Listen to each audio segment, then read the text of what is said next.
नमस्कार मित्रमैत्रिणींनो. आजच्या आपल्या सुंदर कथेचं नाव आहे शब्दांची किंमत. रात्रीचे 12 वाजून गेले होते. पावसाची रिपरिप सुरू होती. सोहम झोमॅटोचा डिलिव्हरी बॉय पूर्णपणे भिजला होता. आजची त्याची ही शेवटची ऑर्डर होती.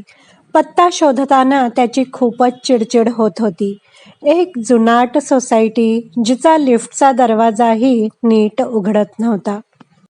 4थ्या मजल्यावरच्या त्या अंधाऱ्या कोपऱ्यातील फ्लॅटची त्याने बेल वाजवली. दरवाजा उघडायला खूप वेळ लागला. आतून कर असा आवाज आला आणि एक 75-80 वर्षांचे आजोबा काठी टेकत बाहेर आले. अंगावर एक जुना सुती सदरा आणि डोळ्यांवर जाड भिंगांचा चष्मा. ऑर्डर घ्या आजोबा, खूप उशीर झालाय मला. सोहमने थोडे वैतागूनच पार्सल पुढं केलं. त्या आजोबांनी थरथरत्या हाताने पार्सल घेतलं. त्यांच्या चेहऱ्यावर एक अजीब कळा होती. ते सोहमकडे बघून विनवणीच्या सुरात म्हणाले, बाळा, एक 10 मिनिटं थांबशील का? सोहमचा संयम सुटत होता.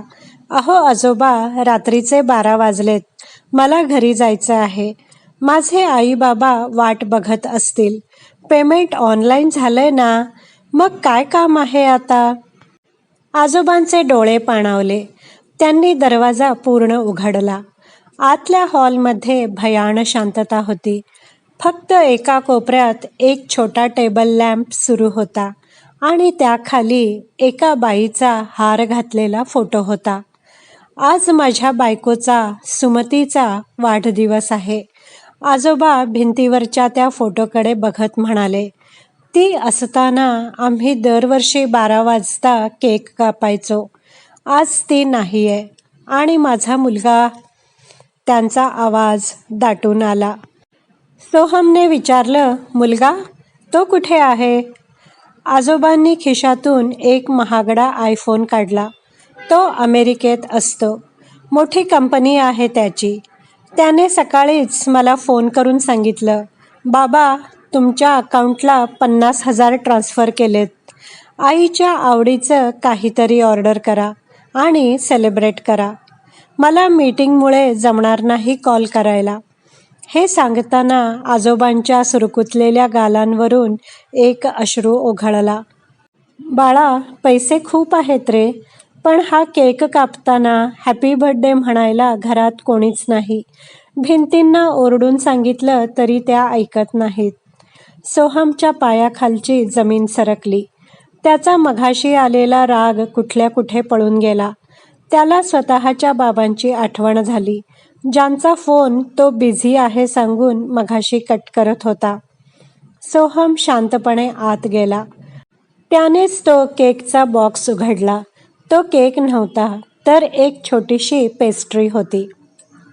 आजोबांनी थरथरत्या हाताने सुरी पकडली.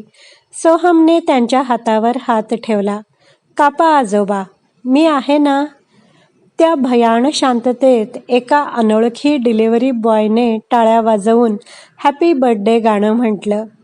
आजोबांनी केकचा तुकडा फोटोला लावला आणि दुसरा तुकडा सोहमला भरवला. त्या म्हाताऱ्या माणसाने सोहमला घट्ट मिठी मारली. त्या मिठीत इतकं दुःख आणि एकाकीपण होतं की सोहमला हुंदका आवरला नाही. सोहम निघताना आजोबांनी त्याला 100 रुपयांची टीप देऊ केली. सोहमने नम्रपणे नकार दिला. तेव्हा आजोबा दारात उभे राहून पाणावलेल्या डोळ्यांनी ते वाक्य बोलले, ज्याने सोहमचा आत्मा हलवून टाकला.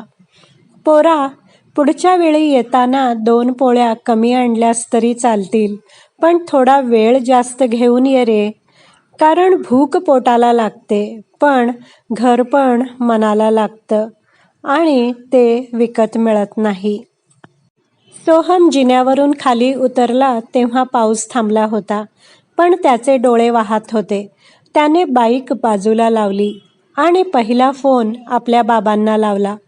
हॅलो बाबा, झोपलात का? नाही, काही नाही, फक्त तुमचा आवाज ऐकायचा होता. कधीकधी पोट भरणाऱ्या ऑर्डरपेक्षा मन भरणाऱ्या 2 शब्दांची किंमत करोडोंमध्ये असते. मित्रमैत्रिणींनो, आशा करते की ही हृदयस्पर्शी कथा तुम्हाला नक्कीच आवडली असेल. कथा आवडली असल्यास व्हिडिओला लाईक करा, शेअर करा, कमेंट करा.